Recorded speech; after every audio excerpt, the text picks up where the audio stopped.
दख्खनेत असे एक शहर आहे जेथे बहामनी, कुतुबशाही, निजामशाहीचे सुलतान, अनेक मुघल बादशाह आणि असंख्य सूफींचे मकबरे आहेत. त्या शहराचं नाव आहे खुलताबाद. दखनेच्या सूफींना ज्या भूमीने सर्वप्रथम आश्रय दिला ते शहर म्हणजे खुलताबाद. खुलताबादच्या इतिहासातील सर्वात महत्त्वाचे सूफी मुंतजिबुद्दीन झरझरी झरबख्श हजरत फरीदुद्दीन गंजशकर यांच्या आदेशानुसार ते दिल्लीहून 14व्या शतकाच्या प्रारंभी 700 शिष्यांसह दख्खनेत आले. त्यांनी दख्खनेतील विविध भागात प्रवास केला. त्यांनी अध्यात्म, शिक्षण, लोकसेवा आणि मानवी मूल्यांवर आधारित जीवनाचा आदर्श समाजासमोर ठेवला.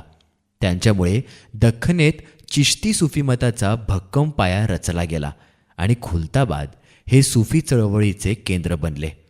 हजरत मुंतजिबुद्दीन यांच्या निधनानंतर दख्खनेच्या सुफी चळवळीत पोकळी निर्माण झाली होती.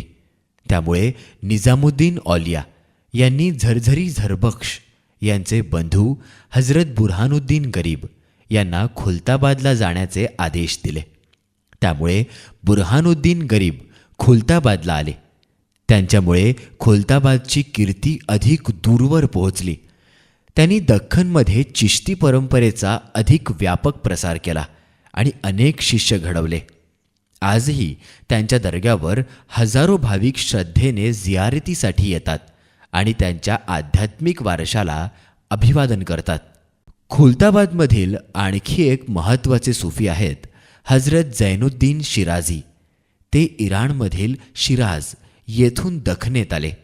त्यांच्या विद्वत्तेचा, आध्यात्मिक साधनेचा आणि चारित्र्याचा प्रभाव इतका मोठा होता की अनेक राजे, सरदार आणि सामान्य लोक त्यांच्याविषयी अत्यंत आदर बाळगत असत. त्यांचा दर्गा आजही दख्खनी आणि मोगल स्थापत्यशैलीच्या संगमाचे उदाहरण म्हणून ओळखला जातो. येथे दरवर्षी हजारो भाविक दर्शनासाठी येतात आणि दख्खनच्या समृद्ध सुफी परंपरेचा अनुभव घेतात. दख्खनेच्या सुफी चळवळीचा इतिहास ज्या 2 सुफी वर्गमित्रांनी घडवला असे मानले जाते त्या बंदा नवाज आणि लाडले मशायख यांच्या पित्यांचे मकबरेही याच शहरात आहेत. त्यापैकी शाह राजू खत्ताल हे बंदा नवाज यांचे पिता, तर फखरुद्दीन अन्सारी हे लाडले मशायख यांचे पिता. राजू खत्ताल यांचा दरगाह मलिक अंबरच्या मकबऱ्याजवळ आहे आणि राजू खत्ताल यांच्या दरगाहमध्येच शेवटचा कुतुबशाही सुलतान अबुल हसन तानाशाहची कबर आहे.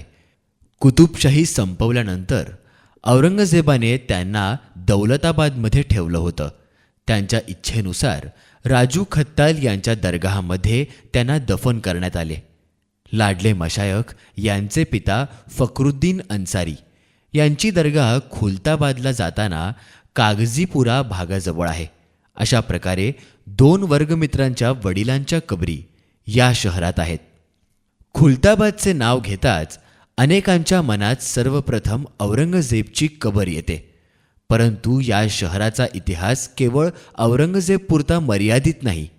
उलट शतकानुशतके येथे वास्तव्यास असलेल्या सुफी संतांच्या आध्यात्मिक परंपरेमुळेच या भूमीला पावित्र्य प्राप्त झाले आणि त्याच कारणामुळे औरंगजेबनेही चिरनिद्रेसाठी या ठिकाणाची निवड केली. खुलताबादमध्ये केवळ सुफी संतांचे दर्गे, बादशहांच्या कबरीच नाहीत, तर अनेक ऐतिहासिक व्यक्तींच्या समाध्याही आहेत. मलिक अंबरची समाधी, आसिफजाही घराण्यातील काही सदस्यांच्या कबरी, विविध काळातील मस्जिदी, कमानी, जलव्यवस्था आणि इतर वास्तू या सर्व मिळून खुलताबादचा समृद्ध ऐतिहासिक वारसा उभा राहतो. औरंगजेबाच्या काळात खुलताबाद भोवती मजबूत तटबंदी उभारण्यात आली. ज्या पद्धतीनं औरंगाबाद शहराच्या भोवती तटबंदी आणि दरवाजे उभारले गेले त्याच पद्धतीचा वापर खुलताबाद संदर्भात करण्यात आला.